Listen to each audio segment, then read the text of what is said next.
రెంటపాళ్ల పర్యటనలో జగన్ కారు కింద నలిగే సింగయ్య మృతి చెందినట్లు గుంటూరు జిల్లా ఎస్పీ సతీష్ స్పష్టం చేశారు. పోలీసులు సేకరించిన వీడియోల్ని ఫోరెన్సిక్ ప్రయోగశాల నిర్ధారించినట్లు తెలిపారు. జగన్ ను కలిశాక సింగయ్య భార్య మేరీ చేసిన వ్యాఖ్యలపై ఎస్పీ స్పందించారు. స్టేట్మెంట్ రికార్డు చేసినప్పుడు సింగయ్య మృతిపై అనుమానాలు వ్యక్తం చేశాయని ఆయన భార్య ఇప్పుడు ఎందుకు సందేహాలు వ్యక్తం చేస్తున్నారో తమకు తెలియదన్నారు.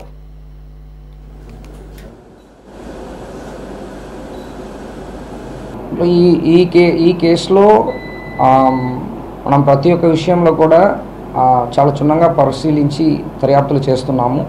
దీంట్లో ఈ సంఘటనల్లో మనం కొన్ని వీడియో ఫుటేజ్లు అదేవిధంగా డ్రోన్ ఇమేజెస్ కూడా మనం సీజ్ చేయడం జరిగింది.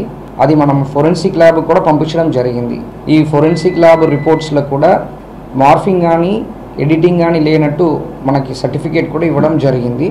అదేవిధంగా మనం పోస్ట్ మార్టం రిపోర్ట్లో కూడా మన రైట్ సైడ్ చెస్ట్లో లాసరేషన్, అదేవిధంగా రిబ్స్ ఫ్రాక్చర్ వల్ల లంగ్స్లో రిబ్స్ గుద్దుకున్న తర్వాత ఈవెన్ బ్లడ్ ఊజింగ్ అవుట్ కూడా లంగ్స్లో అయిందన్నది ఓపెన్ చేసినప్పుడు తెలిసింది. అదేవిధంగా లివర్లో కూడా లాసరేషన్ ఉన్నట్టు మనకి రిపోర్ట్స్ క్లియర్గా రావడం జరిగింది.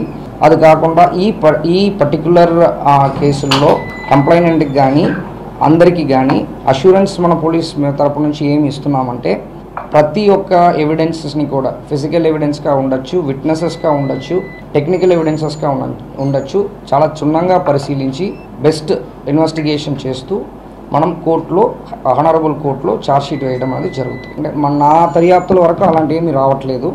సో వాళ్ళ స్టేట్మెంట్స్ కూడా కొన్ని రికార్డ్ చేయడం జరిగింది. మనం స్టేట్మెంట్స్ రికార్డ్ చేసినప్పుడు అలాంటి ఏమి విషయాలు మాట్లాడాలి.